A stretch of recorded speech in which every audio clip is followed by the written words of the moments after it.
আসসালামু আলাইকুম, hello viewers. আমি ইটালি থেকে মাহিম। আজকে আপনাদেরকে কিছু বিষয়ে কথা বলবো। আপনারা প্রশ্ন করেছেন যে ইটালির ভিসা রিজেক্ট হয়ে যেতে পারে কি কারণে। নুলসা অরিজিনাল, সব কিছু ঠিক আছে। এমনও হতে পারে ভিসা হওয়ার একদিন আগেও নুলসা রিজেক্ট হয়ে যেতে পারে বা ভিসা রিজেক্ট হয়ে যেতে পারে। আর প্রশ্ন করেছেন যে অনেকেই বলেছেন যে ভাইয়া, আমরা যারা আবেদন করেছি নুলস্তার জন্য আর কতদিন অপেক্ষা করব। 3 মিনিটে 9টা বেজে 3 মিনিটে 5 মিনিটে আবেদন হয়েছে, তো আর কতদিন অপেক্ষা করব আমরা, এটাই প্রশ্ন করেছেন। তো এই সব বিষয়ে কথা বলার চেষ্টা করব। অবশ্যই পুরোপুরি ব্লগটি দেখবেন, দেখার পর আপনার মতামত জানাবেন। অবশ্যই না দেখে ভিডিওটি কেউ মতামত প্রদান করবেন না, এটি আশা করি। মাহিম ইটালি ব্লগ 02, এটা আমার ফেসবুক পেজ, অবশ্যই পেজটি ফলো দিবেন। প্রথমে যদি বলি যে নুলস্তা কতদিন পর উঠবে বা আপনারা আর কতটা সময় অপেক্ষা করতে পারেন, কারণ নুলস্তা 2023 সালও ফ্লুসিতে আপনারা আবেদন করেছেন ডিসেম্বরে, আবার 2400 আবেদন করেছেন। তো বেশ মোট আর কি 7 মাস 8 মাস বা 5 মাস, যেইটাই হোক একটা টাইম ওভার হয়ে গিয়েছে বা চলে গিয়েছে। এখন 9টা বেজে 3 মিনিট 2 মিনিট 5 মিনিট 10 মিনিট, যেই মিনিটই হোক নুলস্তা যাদের ওঠে নাই, তো তাদের জন্য বলবো যে আপনারা অপেক্ষা করতে বলবো না, ধৈর্য একটু ধরেন, দেখেন কি হয়। আপনাদেরকে অপেক্ষা করতে হবে দ্বিতীয় ফ্লুসিতে আবেদন করার জন্য, এটাই বলবো। কারণ এখন বেশ পরিমাণ নুলস্তা উঠে গিয়েছে, আপনারা জানেনই। তো এটা নিয়ে বলার কিছু নেই। আর বর্তমান ইটালির পরিস্থিতি কি আপনারা সবার ভিডিওর মাধ্যমে বা যার যার আত্মীয় স্বজন আছে তার কাছ থেকে শুনতেছেন, নতুন করে বলার কিছু নেই। তো অপেক্ষা করবেন আবার সামনে আবেদন করার, এইটাই। আর ধৈর্য ধরেন, উঠতেও পারে, কারণ 100% শিওর আমি তো একজন ইউটিউবার বা ব্লগ করে আপনাদেরকে সঠিকভাবে সঠিক তথ্য জানানোর চেষ্টা করি। তো আমি যদি না দিতে পারি, শিওর না দিতে পারি, তাহলে আপনি যার মাধ্যমে আবেদন করেছেন সেও কখনো 100% শিওর দিয়ে বলতে পারবে না যে তোমার প্রেফারেন্সে তোমার নাম উঠেছে বা তুমি সিরিয়ালে আছো বা এইটা সেইটা, এগুলো বলে আপনাদেরকে হয়তো ভোকাস কোনো কিছু বোঝাতে পারে, কিন্তু শিওরভাবে বলতে পারবে না যে নুলস্তা উঠবেই, এইটা মনে রাখবেন। তো শুভকামনা আপনাদের জন্য, আপনারা ধৈর্য ধরেন, দেখেন কি হয়। না হলে আবার নতুন করে পরের যে ফ্লুসি ইনশাল্লাহ যদি বাঙালিরা থাকে বা বাংলাদেশ থাকে, তাহলে ওখানে আবেদন করবেন, এইটাই হচ্ছে মূল বিষয়।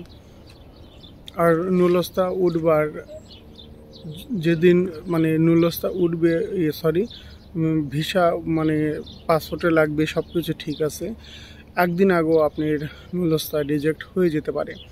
তার কারণ হচ্ছে বিভিন্ন, দেখা যাচ্ছে আপনার ভিসা লাগবে পাসপোর্টে, তার একদিন আগে দেখতেছেন নুলস্তা অনলাইন থেকে অফলাইন হয়ে গিয়েছে, বা আপনার নামের মধ্যে কোনো ভুল ত্রুটি আছে, বা হতে পারে আপনার মালিক যার মাধ্যমে আবেদন করেছেন সে হয়তো আপনার পক্ষে আর কথা বলতেছে না। অর্থাৎ যখন ভিএফএস গ্লোবাল থেকে প্রমাণ করার জন্য বা সঠিক তথ্য জানার জন্য আপনার মালিকদের কাছে আবেদন করেছে কিনা আপনার মালিকটি, বা আপনার জন্য সে কতটুকু কাজ করছে বা ইটালিতে নেওয়ার কতটুকুই আছে তার ভিতরে, ওইটা যখন যাচাই করে, তখন মালিকরা যদি উল্টাপাল্টা জবাব দেয়, বা অনেক সময় আছে যে আবেদন হয়ে গিয়েছে বিভিন্ন কাপ অফিস থেকে বা বিভিন্ন উকিল বা লয়ারের মাধ্যমে আবেদন হওয়ার পরে মালিকরা জানে না, কিন্তু ওই মালিকটা তার শ্রমিক লাগবে এমনটাও না। তো তখন যদি ভিএফএস গ্লোবাল থেকে বলে, সেই ক্ষেত্রে নুলস্তা রিজেক্ট হয়ে যাবে। আর নুলস্তা রিজেক্ট হয়ে গেলে আপনার পাসপোর্টে কিন্তু ভিসা লাগবে না, অর্থাৎ আপনার ভিসাটাও রিজেক্ট হয়ে গেল। অরিজিনাল নুলস্তা, সব কিছু ঠিক আছে। আর বর্তমান পরিস্থিতিতে আপনারা জানেনই যে অনেক চেকিংয়ের মাধ্যমে বা বিভিন্ন রকমভাবে চেক করে তারা কনফার্ম হয়ে কিন্তু ভিসা দিচ্ছে, এটা মনে রাখবেন। বিগত সময়ে কিন্তু অনেকেই ভিসা পেয়েছে ইটালিতে আসবার পরে মালিকদের সাথে কাজ করে নাই বা মালিকরা প্রেফেতরায় নিয়ে যায় নাই, এটা হয়েছে বা বিভিন্ন কারণে মানে প্রবলেম সৃষ্টি হয়েছে, যার কারণে আজকে আমাদের জন্য একটু কষ্টকর হয়েছে। শুধু আমাদের জন্য বললে না, এটা পুরো যে যে দেশ থেকে শ্রমিক নিচ্ছে ইটালিতে, প্রত্যেকটা দেশেরই এরকম একটা প্রবলেম হয়েছে বা হচ্ছে। তো যার জন্য আমি বলবো যে আপনারা যারাই নুলস্তা নিচ্ছেন, ভিএফএস গ্লোবালে জমা করতেছেন, একটু ওয়েট করেন, দেখেন কি হয়। আপনারা যারা নিজেদের মাধ্যমে আবেদন করেছেন, যেমন আত্মীয় স্বজনের মাধ্যমে বা নিজের পরিচিত লোকের মাধ্যমে, তারা অবশ্যই একটা বিশ্বাস রাখতে পারেন। আর যারা বিভিন্ন মাধ্যমে, যেমন অনেক দূরের আত্মীয় বা একজনের আত্মীয় তার আত্মীয় তার আত্মীয়, মানে এরকম অনেক দূর দূরভাবে যারা আবেদন করেছেন, তারা কিন্তু একটু মানে ধৈর্য ধরে দেখতে পারেন যে নুলস্তা অরিজিনালি মানে অনলাইন থাকে কি না। দেখা যাচ্ছে নুলস্তা উঠবার 15 দিন 20 দিন 2 মাস পরেও কিন্তু রেভোকা হয়ে যায় বা মানে নুলস্তাটা অফলাইন করে দেয় অনলাইন থেকে। তো আপনারা লেনদেন করার আগে এটা চেষ্টা করবেন দেখার জন্য, লেনদেন করবেন ভিসা লাগার পর, এটাই মূল বিষয় আর কি। তো নুলস্তা এরকমভাবে রিজেক্ট হয়ে যায়, আপনারা হয়তো জানেন না। আবার দেখা গেল অরিজিনাল নুলস্তা বলে আপনাকে একটা ফটোকপি ভুয়া নুলস্তা বা জাল নুলস্তা ফেক নুলস্তা ধরাই দিল, তখন আপনি কিন্তু বুঝবেন না। আপনার আপনজনই এই কাজটা করলো আপনার সাথে, আপনি কি বুঝবেন যে আমার আপনজন এই কাজ তো করতে পারে না। তখন দোষ হয় কার? আপনারা যেখানে জমা করেন ভিএফএস গ্লোবালের, ভিএফএস গ্লোবাল ইটালিয়ান অ্যাম্বাসির, এটার কারোর কোনো দোষ নেই, এটা মনে রাখবেন। আর বিশেষ করে নুলস্তা তারা অরিজিনাল হলেই ভিসা দিবে, এটাই হচ্ছে মূল বিষয়।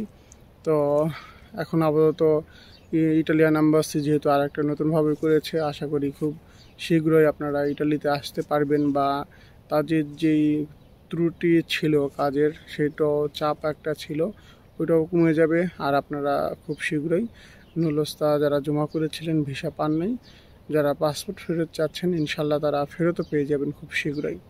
তো আজকের কথা অনেকের কাছে হয়তো খারাপ লেগেছে, তার জন্য আমি দুঃখিত, ক্ষমার দৃষ্টিতে দেখবেন। নেক্সট কোনো ব্লগ নিয়ে আবার আসবো। আর আপনারা যেটা জানতে চান অবশ্যই কমেন্টস করবেন, সেই বিষয়ে আমি ব্লগ বানানোর চেষ্টা করব।